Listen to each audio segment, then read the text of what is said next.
A primeira coisa que eu falo quando nós vamos elaborar metas é o que eu chamo de 3 Es, que é o estado. Quando eu digo estado, não é o Rio Grande do Sul, Santa Catarina. Não é o sólido, líquido e gasoso. Também não.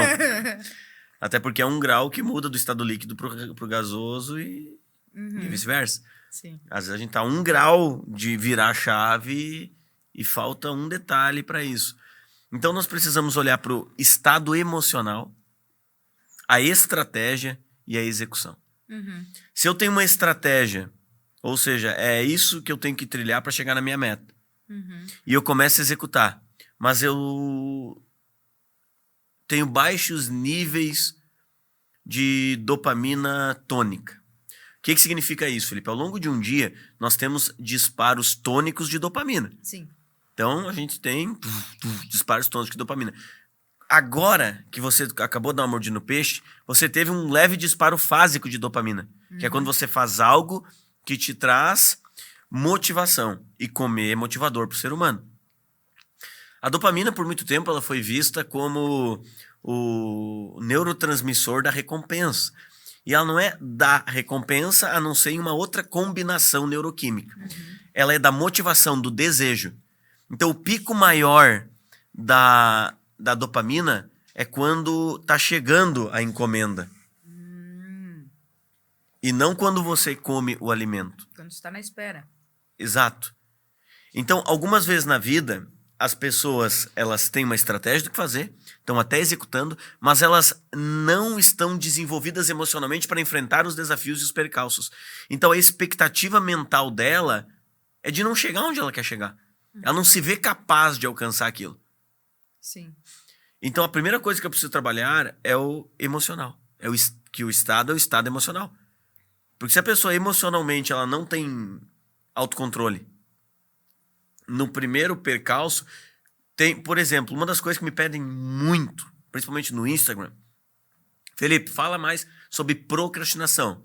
Eu já fiz lives, conteúdos. Sim. A procrastinação é uma raiz emocional. Pois é, eu tô num momento que, assim, eu tô numa fase procrastinadora, assim. E não é por querer, a gente reluta contra isso, mas parece que tudo chama atenção, né? Parece que tudo te desvia a atenção do que tu tem. E é uma coisa normal, mas é parte da gente mudar esse momento, né? Sim.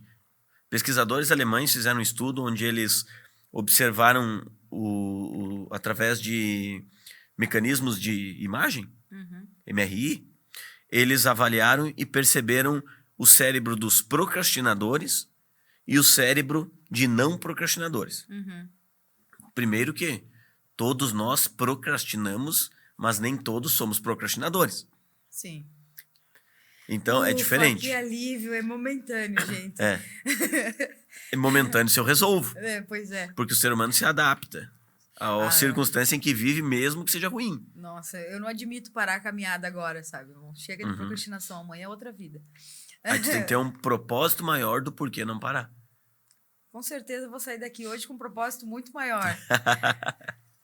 Quando os pesquisadores olharam o cérebro de procrastinadores e de não procrastinadores, eles perceberam que o cérebro dos procrastinadores tinham o mecanismo chamado amígdala.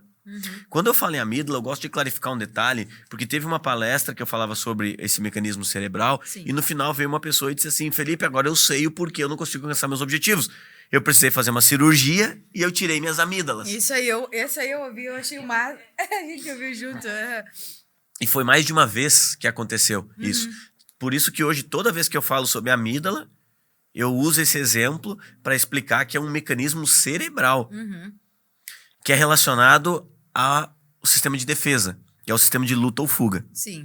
Então, quando eles olharam o cérebro de procrastinadores, a amígdala tinha uns processos aumentados. É como se a amígdala ela tivesse mais atividade no cérebro dos procrastinadores do que no cérebro dos não procrastinadores. Isso não é opinião, é ciência. Sim. Então, significa que a maior eu vou usar a palavra engrenagem. Tá.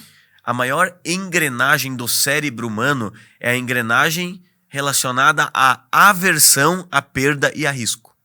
Vamos lá, então. Sim. A maior engrenagem do cérebro humano é a engrenagem relacionada à aversão à perda e risco. Sim. A amígdala faz parte dessa engrenagem.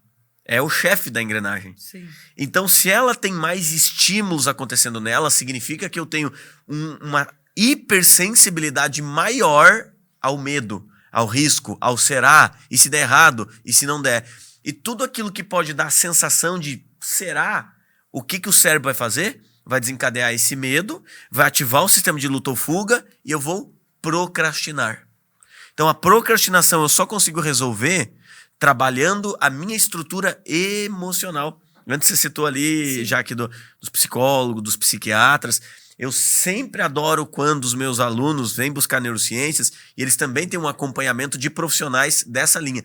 Eu brinco que a galera da área da saúde, personal trainer, nutricionistas, psicólogos, eles deveriam divulgar mais o meu trabalho por um motivo bem específico.